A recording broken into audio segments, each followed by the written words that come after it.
sprouts, and raw foods to a worldwide audience. And now the host of Here's to Your Health on LA Talk Live, Joshua Lane.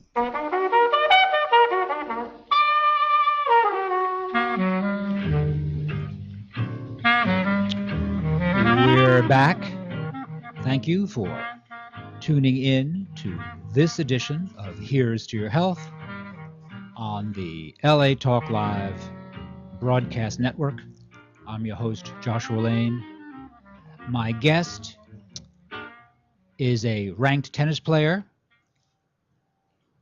whose husband, Paulette Mashaka, has been on the show. He's an internationally known architect. Paulette is a now retired educator here in California who has a number of firsts. She actually broke the color line working for the police department in San Luis Obispo, which goes to show you that, things do change. Paulette, welcome to Here's to Your Health. Thank you. It's a pleasure to be here. I'm happy to have you here. And so in this show, this is a wellness show, and you're a ranked tennis player. Yes. And you're over 60. Can I say that on the air? Oh, absolutely. Okay, Yes. very good. Uh-huh. And so what do you credit with the fact that you have the vitality and interest to not only play tennis, but to play tennis well? Well, first of all, I developed the love of tennis when I saw Billie Jean King and Bobby Riggs play in that spectacle. It I was remember that. just Actually, I do remember that, amazing. yeah. And that is sort of like how I had my interest in tennis. And then at the time, we were living in Springfield, Illinois. Although I'm a native Los Angelino, we were living in little town, Springfield, Illinois. I go to the club there, and the young lady who was the pro there who teaches me is an NCAA doubles champ from Cal State LA who played with Billie Jean King. She says, Paulette, you're such an incredible athlete. If you really train hard, I think you could make it on the futures. That's sort of like the minor league of the women's pro tennis. So she actually taught me how to play. We drilled and everything. And I was, 2 years trained in Illinois. We moved to Houston, Texas, played 2 years. And I just know, my goal was to make it on the pro tour. And then I have an epiphany. I play Zena Garrison, who at the time was the number 1 ranked junior in the 16s.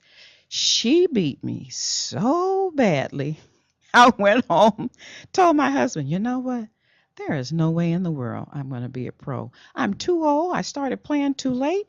I'm going on to another career. But I had that love of tennis, and it was been with me all my life. My son played in college, and as I've retired, and while I was teaching, I wasn't really playing a lot of competitive tennis, but I always played, occasionally and what have you. And now that I'm retired, I have the opportunity to play every day. And I also play the 60 Nationals. They have a Nationals every year in the hard courts in La Jolla. I've played the grass courts, which is in Palm Springs. Just fantastic. They actually have a tour that goes all over the country, and then you play the top countries internationally. But I'm not at that level. That would be a goal of mine, but I'm not at that level. Who was the tennis pro who beat the tar out of you? Oh, Zena Garrison. Oh, no, so do you practice when you were studying to be a great tennis player? Did you practice 3 or 4 hours a day, and she practiced 10 hours a day? Is that why she was better? No, she was better because she was a young junior player. How old was she at the time? And actually, I was in my 30s, because I started playing. I see. Right. See, I started playing. I was a 28-year-old housewife with 2 children. Right. And I'm thinking I'm going to be a tennis pro. Very naive at the time, but I had such a love for the sport. My enthusiasm really carried me those first 4 years, and I'm really thankful for that because I actually learned my strokes properly. I learned how to play so that I don't get injured. There's a reason why you hit the ball a certain way and what have you. And I didn't know that. I don't know. Yes. It's health purposes and what have you. And so I've never had tennis elbow or anything like that because my backhand is really like my best stroke because you use your shoulder as a pivotal point. Most people use their elbow, which causes them to develop tennis elbow, But yes, but I just developed a love for the sport, and even as a teacher, when I taught 4th grade, I taught tennis to some of my 4th graders, and they ended up playing high school tennis and what have you. So yes, it's been very good in my life. I love it. And would you say that exercise, in your opinion, is major component for wellness? Absolutely. And I'll tell you something. I play in the South Bay area, and I'm in this Marine League and what have you. We've had ladies who've had breast cancer, taken chemotherapy 1 week, the next week on a tennis court No playing kidding. matches. Oh my Yes. goodness. Whoa, that's strong will, isn't And, it? and then Wow. we're such a good support for each other. Everyone's texting and emailing and wishing them well. And I think it's mentally and physically such a great support for someone who has cancer. Oh my goodness. Yes. Hmm. Yes. As you know, Hans Kugler is a co-host on this show. Yes. And Hans is very knowledgeable. And I believe Hans gets credit for writing the first book on anti-aging in the United States in 1974. Yes. So there's a person who's very important in the wellness movement. And Hans always comments that exercise and diet absolutely. are not just perks the way they were seen years ago. They were kind of dismissed. No, these are foundation items for wellness. And Yeah. exercise is terribly important. Oh, yes. I mean, to me, it's all about circulation. My mom is 89 years old. Oh, good. And she walks. She plays doubles tennis? She plays no tennis, Oh. but she loves it. She watches it all the time. And that tennis is that. I was teasing you, actually. We'll be going to Indian Wells next week or so to watch the pros there. But yeah, it's that circulation. Like she walks every day, and that's what keeps her going. And me, does, I'm yeah. 65 years old. I play practically every day, and that. I just feel so good when you're on the court, you're running around and you're Right. trying to perfect your strokes, and then it's almost like you're testing yourself all the time because you're out there practicing, then you play your matches, and then you see if what you have practiced is working.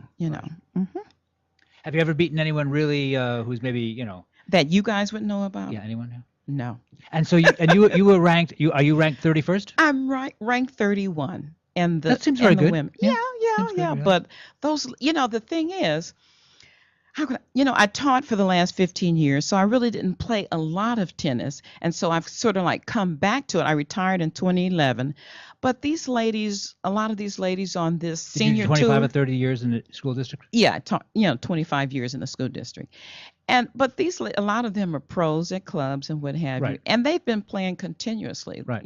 the whole time since Right. they were kids, and I took the sport up when I was about 28 years old, what have you.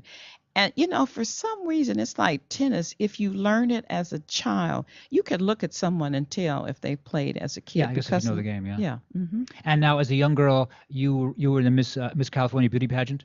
Yes, I was. When my first year in college, I was also attending a modeling school. And so they had this beauty contest. And at the time, you didn't realize this is in the 60s. And there were never any black girls in the Right. beauty contest. Right. So they said, we're going to have a combined Miss Watts and Compton beauty pageant, and they're going to be participants in the Miss California pageant. So I won the Miss Watts, and I represented the Watts area. That was And the Miss 67, 68? California- What year was that? That was in 1966, 66. Mhm. 66 was a long time ago. In a this country. long time ago. And was it an interesting experience? It was a very interesting experience.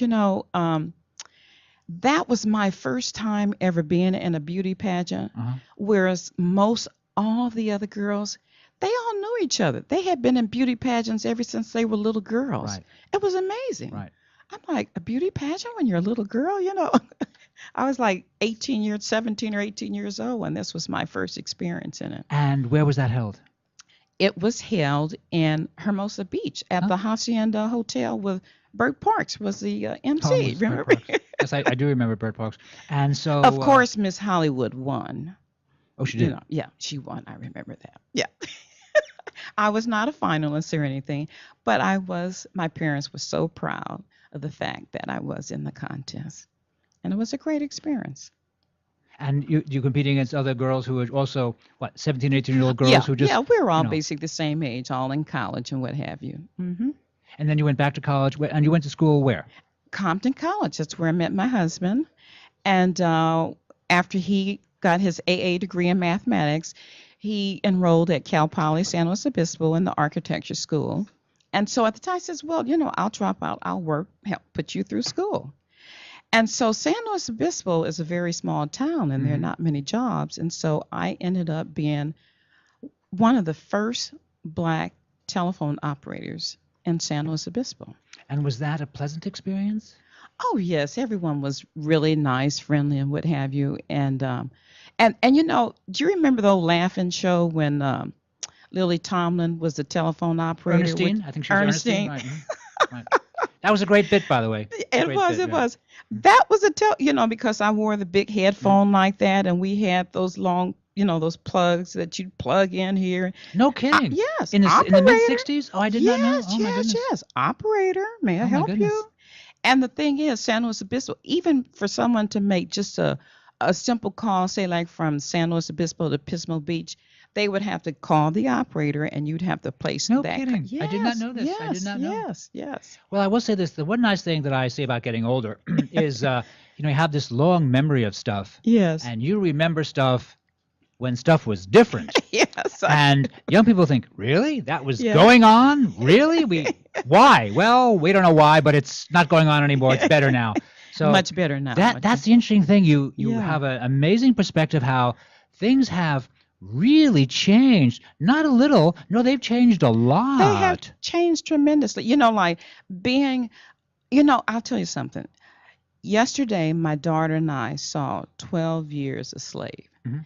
And I mean, it was like after it, we just started thinking about our family because you think of what the slaves went through, to survive. And then us being here now, you've got to be so thankful. You just don't know what they went through. It must have been amazing. Yeah, it's So it made impossible us to start understand, thinking yeah. about our grandparents and all that stuff. And then my mom, like both of my parents are native Los Angelinos. My parents were born and lived in Los Angeles, born in the Watts area. And at that time, like blacks could only live in a certain area. Right. And, things have changed. Yeah, things were restricted. Yes, very restricted. They And had those they even used the covenants. term restricted too, and they didn't. That was just it. There was no subtlety. Right. The Jews live here, and that's Right. where the Jews are. Absolutely. African Americans here, and that's where the African Americans Right. are, and Mexicans there, and that's it for the Right, Mexicans, and right. and people just can't believe that that was the system, and that system fell apart. Fell Because apart. it was a lousy system. It was allowed. Just took a long time to have it fall apart. Took a long time. And it's interesting, like I taught fourth grade and I taught in Long Beach, which is quite diverse, like in my classroom I would have Hispanics, Cambodians, Vietnamese, People everywhere, whites, right. everyone. Right. And then when we would study about the civil rights movement, what have you, and we even did the play in my class, we did the play on Rosa Parks, like sitting on the bus, And the kids, they go, but Miss Mashaka, I don't understand it. Why did they have to sit here just because their color is different? And I mean, to them, it's unfathomable. They can't even imagine. So what is your answer to the children? My answer was that was the law. And because of it's the law, does that make it necessarily correct? So if you have laws that are really not justified and what have you, it's your right to change that, Good for you. That's a good thing for young children to take that takeaway message that, Absolutely. oh, no, things change, and sometimes you have Yes. to agitate for social Yes, change, and yes. sometimes it takes a much longer time than you might imagine. Yes, yes. For example, the whole idea of women exercising.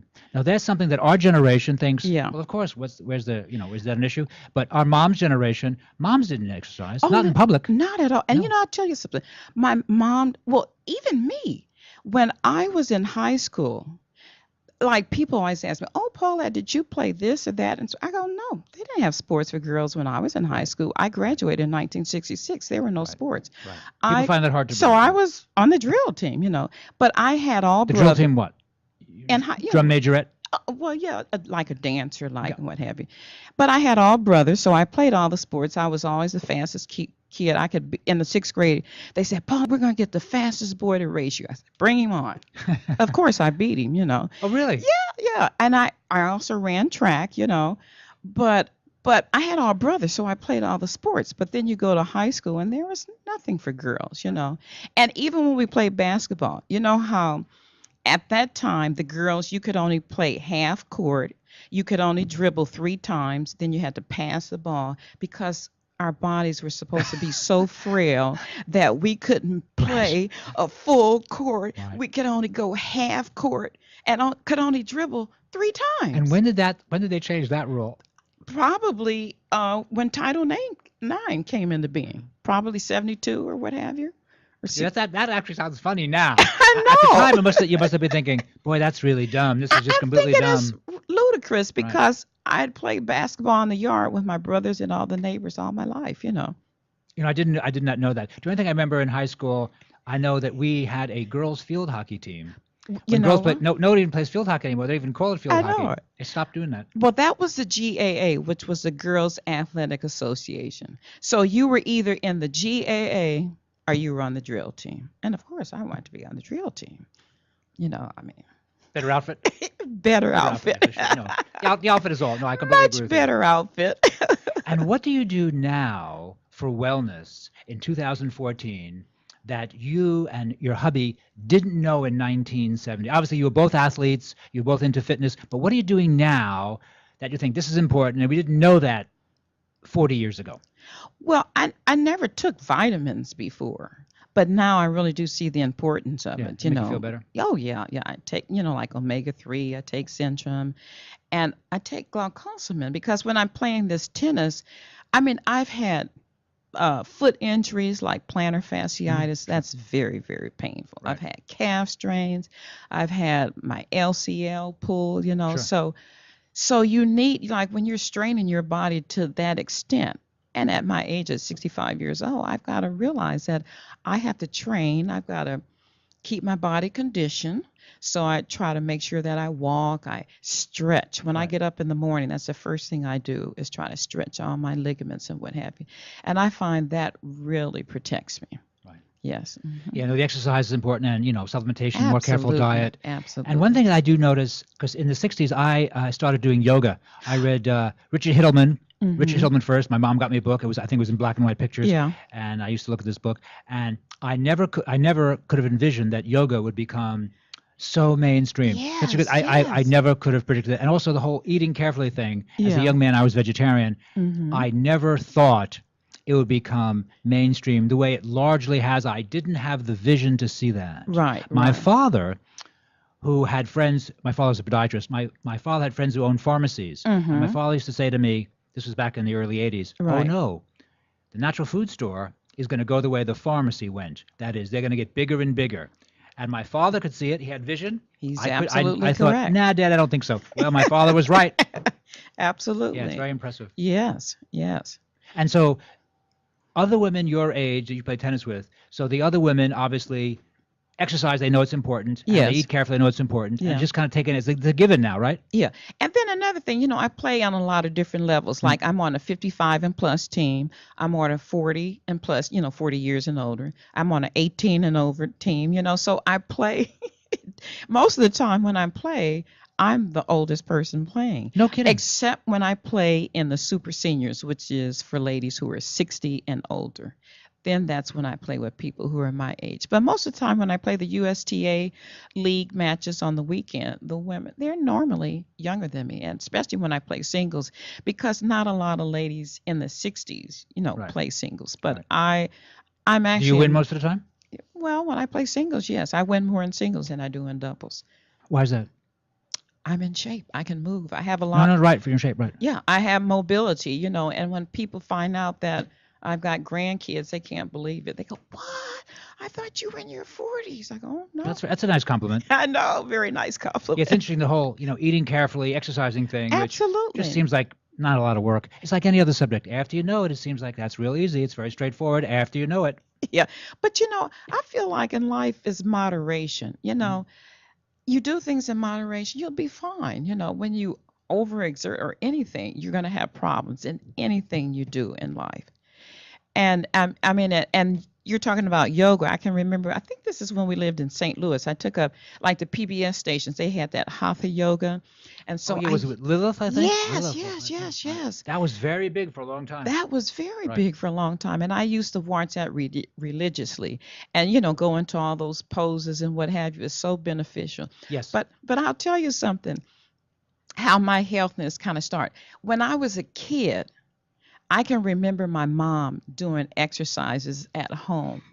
And I think that's just a carryover, as a kid, seeing my You watch your mom mom, doing right? exercising. Yeah, for sure. And then when I had my first child in 72, afterwards, I used to always exercise with Jack LaLanne. He was my guru. This was like in the 70s. And I loved it when he says, okay, I want all those knees up and like you're jogging in place. And then the commercial break comes and he's like still jogging. No, he But was that he's half an remarkable. Yeah, hour he's with remarkable. Jack LaLanne, that got me in the best shape. Yeah, I think Jack LaLanne, I think his TV show ran, I think I'm correct on this, 28 years. I believe he had the longest running TV show ever in the United States. And people kind of laugh now to think like, well, what's the big deal, exercise? But when Jack did Yes. it, no one else was doing it. No No one one was doing else. it. And Jack, I think, started a gym in Oakland, California when people said, what's a I gym? What know. exactly is a gym? No, he's had a lot of effect. He was He's done very good. Yes, and he was like Right. one of the first, like Right. into juicing. He had that Yeah. juicer and all of that. He was great. Yeah, He was great. He was great. I used to watch when I was a teenage boy and in my Uh-huh. 20s. Yeah. And he'd always attack, bad food. But he Always. never would say Coca-Cola or Pepsi-Cola. He'd never say that. He always said soda pop. Yeah. And I thought to myself as a young boy, I thought, Jack, why are you so wishy-washy? Say it's Coca-Cola. But now that I've gotten older, I realized, okay, no, it's better to just say it's soda pop. Yeah. But he really gave a Yes. great message. He gave a great message. He did. Eat carefully, exercise. He made it to Absolutely. 94. Yes. I had Franco Colombo on my show, the Mr. Olympia, Oh, friends with Arnold okay. Schwarzenegger. Yes, had him yes, on the show yeah. twice. And I said to Franco on the air, I said, boy, Jack LaLanne only made it to 94. Why? I thought he'd do better. And Franco actually laughed because I guess really, as you get older, I thought he things do would happen. too. But I really thought, man, this guy make it to 120 for sure. I really thought, I hey, Jack thought so LaLanne. too. Yeah. I'm not sure what the problem was there. I didn't I was really know him in any way. surprised. Yes, I really was. I do yes. think he was taking some meds at the end and had some surgeries, and God knows what happened. I don't really know. Yeah, But yeah. he really had a lot of influence. Yes, he did. And then, the swimming and what have you. So he really made you think about your diet and your body too, like exercising and what And by the have way, you might know this. The term jumping jacks, Yeah. that's his exercise. Oh, yeah. It's about Jack LaLanne, jumping jacks. Isn't that lovely? Really? Yep. I didn't know did that. not know I read that somewhere and I that. thought, oh, that's fantastic. Oh my God. Yeah. It's like all my life. That's the first thing you have the kids do, jumping jacks. Because I also, when I taught, I coached the track team in middle school. So, oh yes, I've sort of like been in sports all my life. Did your teams win? Of course, my first year we won the championship. It was so fantastic. I coached the boys track team. I'd have them. Well, you coached boys. Yes, I Oh, my coached the goodness. boys and the girls track team. And the boys listened to you? Oh yes, yes, yes. This was in the 80s, 90s? This was in the 90s. In the 90s, uh-huh. Now, you and your husband took the children, you traveled around the globe, Right. and your husband built cities. Right, uh-huh. So, were you in any particular cultures where you learned stuff about food that you thought, oh, this is a great thing to eat? We're eating, goat cheese here or goat meat or something. I'm not going to joke. Is there anything you Uh-huh. thought, oh, we should incorporate this? Well, when we lived in Saudi Arabia, it's like that Mediterranean diet. Mhm. I mean, it's very healthy for, like the tomatoes they have, the vegetables that they Food was use. just great tasting. Yes, very, very good. And they eat no pork there, and pork is really not supposed to be healthy for you. Not considered aggressive meats, So Yeah. I think chicken, turkey are probably better choices. Yeah, Lamb, absolutely. pork, fun, but not necessarily the best choice. People don't feel that. Some people do feel that as far as eating meat, that they feel pork is somewhat of an inflammatory meat, Yeah. as opposed to chicken, turkey, lamb, which they feel are less problematic. I'm just repeating that. Right, right. Although pork does taste good. It does doesn't taste good, actually. Yeah. That We all know bacon. that, really. People eat pork, right? Oh, well, Paulette, how do we get in contact with you? Or how about in some of the leagues where you play? Well, USTA, USTA has a website, and if you want to play tennis, you just go onto the USTA website, and it'll say find tournaments, it'll say find, league play or what have you, and you just click onto that, and they have a person there that you contact, and they'll give you all the information in your area where you want to play. Well, Paulette Mashaka, thanks for being a guest today on my show. Thank you. It I've was fun. enjoyed it. It was fun. Thank you. Okay. You're listening to Here's to Your Health on the LA Talk Live broadcast network. I'm your host, Josh Lane. We'll take a short break, and we'll be right back after these important messages.